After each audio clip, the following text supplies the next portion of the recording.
You guys have heard me say this many times, but there are certain indie games that I do not purchase on other platforms because I feel that they will come to mobile eventually. And Legend of the Keepers is such a game, and I'm so excited to share my review with you all. Don't forget to leave a like, pop a sub, and comment, and let's get right into it. Legend of Keepers really changes things up by having you play as the bad guy. Normally, you would play as a party of characters and you would invade dungeons and take out bosses, but those are your enemies now, and you protect your boss by placing minions and traps. I really appreciated how 180'd this was from other games in this genre, and it was refreshing. Because of the aforementioned premise, this kind of feels like a dungeon maker game or a dungeon keeper game where you design the layout of your dungeon, except it's way more straightforward and simplified where you only have to manage what minions you place in each room and in what order you place them, or what trap you place in your dungeon. So you can just focus on the rooms and the statistics of what you're placing instead of really micromanaging pathways and all of the other stuff that you see in other dungeon making games. A really unique thing while you're defending off all of these enemies is that each of them have a morale meter aside from just their health meter. And you can actually defeat these attacks by reducing their morale to 0 and they will run away. And as you're reducing their morale, they will get statistical disadvantages and things like that that will give you the upper hand. So you can kind of balance out what you want to do. Do you want to kill them just straight out with their health, or do you want to lower their morale? And by doing so, at the end of each defense, if you're successful, you will get different types of currencies depending on whether you reduce their morale or if you just kill them flat out and stuff like that. It's important to note that this whole defensive process in defeating enemies feels pretty hands-off. You can choose the attacks that you want your minions to do and how to dispatch of your enemies, but it's not as integral as it is setting up your defenses in the right rooms, as well as recruiting the right minions and going for the right statistical advantages. So the actual act of defending the dungeon is more hands-off. It kind of feels like an idle game in a way, and I actually really do enjoy that. It's just the right amount of depth without being overbearing. In between these defensive encounters, you are greeted with weeks, and this is basically the game's way of having you make decisions in between the battles that I've mentioned previously. So you've seen this in roguelike deck builders or roguelike games, and it's organized by weeks, and each week has a set of decisions. So maybe you can train up a minion, or you can recruit a new minion, or you can buy something from a merchant, or there is a random event that you have to choose a unique choice, and who knows, maybe something good will happen, maybe something bad will happen. But it's all here, and you've seen it in other games, but it really helps mix up the monotony of just battling back to back to back, and I think it's the perfect amount or perfect mixture to keep things fresh.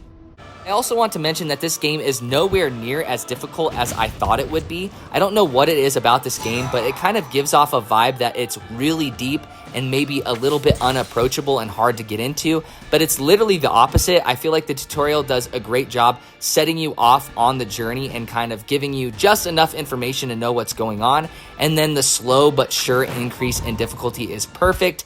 It's kind of easy, honestly, for a while until it starts ramping up, but that's kind of the power fantasy or the power trip that you have. I really enjoyed setting up these crazy synergies that just destroyed enemies right away within the first 2 rooms, and that's the satisfaction of it. It makes you feel smart when you're actually thinking through your decisions in the game. Who would have thought? But I just wanted to put this in here in case you guys were like me and feeling like it might be hard to get into.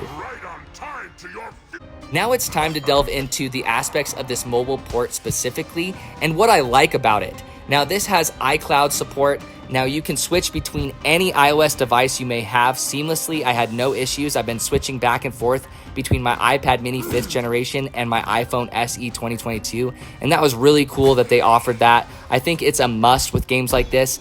Now I also really like that they included full controller support for those who may prefer controller, but this game's touch controls are immaculate and it feels completely natural on touchscreen, and I basically only played it in touchscreen, but just know that controller is an option. Now I do like that this is still a premium experience like on other platforms. However, here's the things that I don't like about this port. Now on my iPhone SE 2022, It is a bit small with its default text size as well as some of the buttons. It was kind of an issue during my first like 15 minutes of play, but I adjusted super quickly. But I know that text size is a huge issue for others. So if you have a very small device like I do, just keep that in mind. It has not hampered my experience of the game whatsoever personally, but I know it probably could with others. Now, another thing with this port, and I don't know why, but this thing sucks battery like a vampire, and it can make your device quite hot, especially my phone. It made it pretty hot, and I have no clue why, because this is not a spec-heavy game. So just keep that in mind as well, and I'm sure it will be patched in future updates, but I wanted to include it here just in case you're really worried about it. As I briefly mentioned, this is a premium experience available for $4.99. Now, you only get the base game with this purchase. The DLCs that you see on other platforms are not available in this game currently. However, the devs have alluded to the fact that they may bring DLCs in future updates. Now, I don't know if they'll include them as free DLC or purchasable DLC, but you're just getting the base game, and I feel like it still offers quite a bit of content for only $4.99. At the end of the day, Legend of Keepers feels right at home on mobile because of the great touchscreen controls that are better than controllers in my opinion, as well as a gameplay loop that is more streamlined and more hands-off than you would initially realize, but it still maintains depth throughout the game, and it encourages experimentation that's extremely rewarding to figure out all these synergies and the best ways to defend your boss. It's super addicting, and you can play for a couple minutes at a time, or you can binge for a couple hours at a time. And that's a huge strength when it comes to a mobile game on the mobile platform. The only things holding back this port is the battery drainage, and it could be a little bit too small on smaller phones. So just keep that in mind. The link to the game is in the description down below.